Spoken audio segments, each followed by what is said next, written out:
What is something you will not buy the cheap version of? An office chair is a great investment for the long run. Saves your back.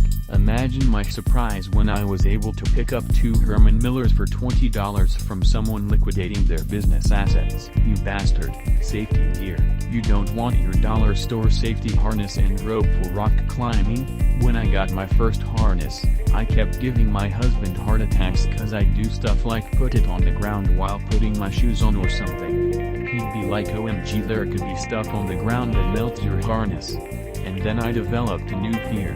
Where the fuck are you rock climbing that has chemicals on the ground that will eat your harness? Genuinely concerned, at the parking lot, unloading the car to gear up for a group. I always use a tarp to separate my gear from the ground before I divvy up or recollect gear, as there could be any number of chemicals from cars on the pavement. Tattoos. The hepatitis C outbreak in my neighboring county was traced to a single tattoo artist.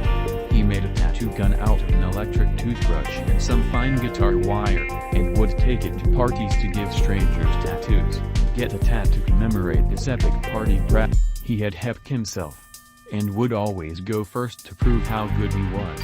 He sterilized the needle with a lighter, but he double-dipped the ink, and managed to give dozens of people hep. They eventually sent him to prison after he won. Killed someone by sepsis from a seriously infected tattoo. 2. Traded tattoos for sex from underage girls. The news story about his arrest didn't mention his name, but the Facebook comments were full of shit like I bet it was his name. He gave my sister hep.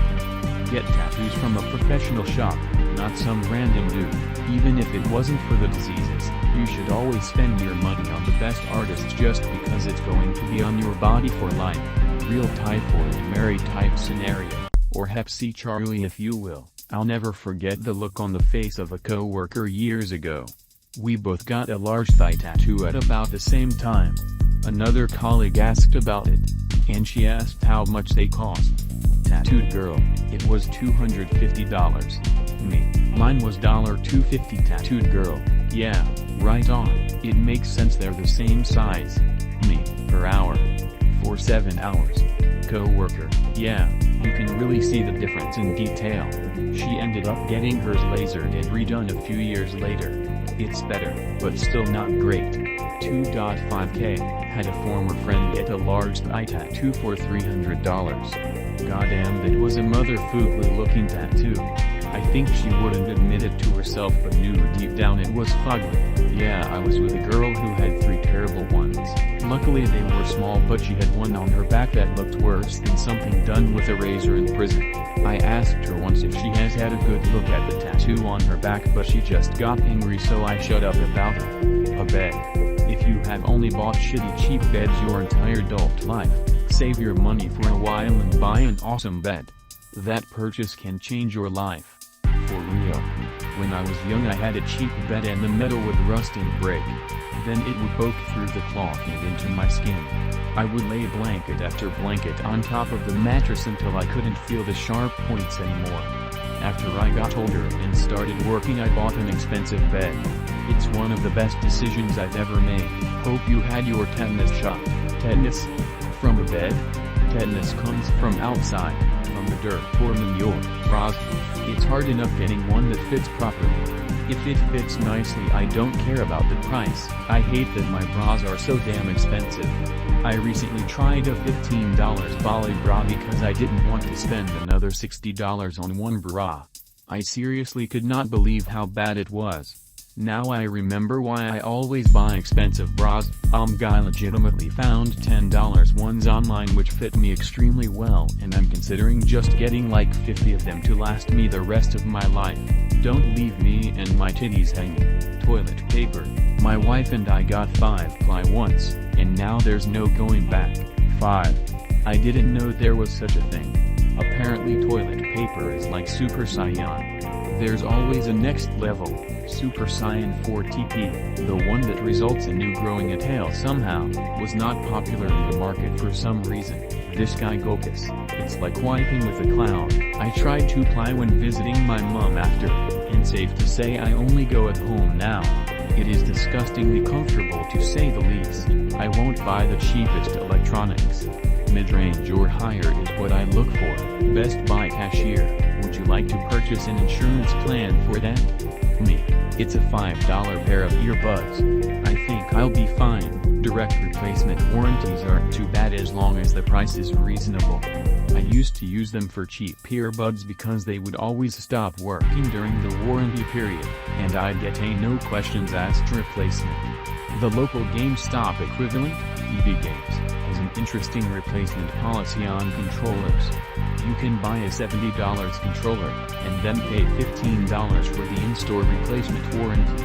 If, when they replace it as part of the warranty coverage, you can purchase the warranty again on the new controller for $15 and repeat that again towards the end of the warranty period again and again. My only guess is that they make more profit off of selling those warranties and refurbishing, selling used controllers than they do on selling new controllers. Your guess is correct.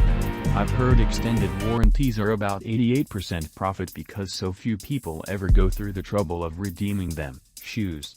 Mostly running shoes, but all shoes really. I only buy on sale items. Of name brands. So they could be a season or two old, but I'll never buy the fresh new pair. A winter coat and winter boots. They are so worth the investment.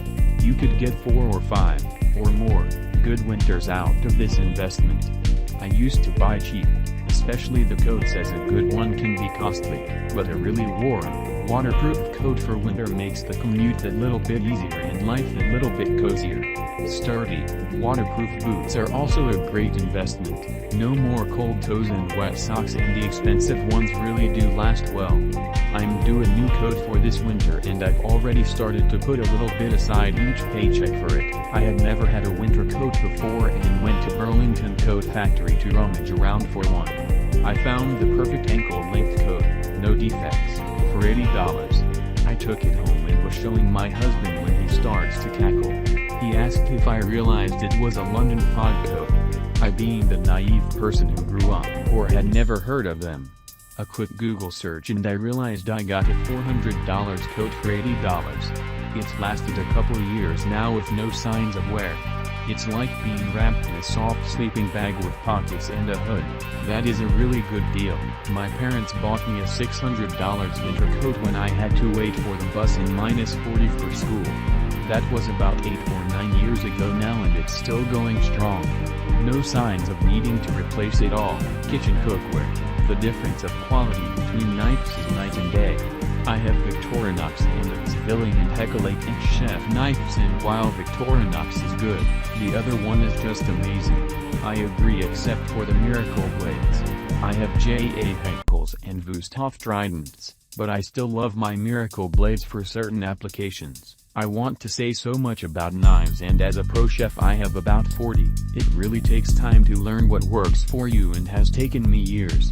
Western knives are softer and more easy to sharpen, and Eastern are more brittle and take a lot of skill to sharpen. LASIK eye surgery. Friend I worked with kept telling me I could get it for $500 in Colombia. Did it here in Georgia for $3,000 with a doctor who had done over 100,000 procedures. I'll stick with having perfect vision. Like, why roll the dice with your vision? Took me 2 weeks to work up the nerve to have someone who only does LASIK and has a perfect record out of 100K plus 5-star rating to do mine. No way I could have gone to a foreign country to do it, haha. Q-tips. Suffered for 2 years because a 500 was $2 cheaper and I was too stubborn. Cheap to throw them out. Hate the cheap ones that the cotton just falls off the tips when you look at them. Then you stab yourself in the ear with straight cardboard. Or worse, the plastic ones.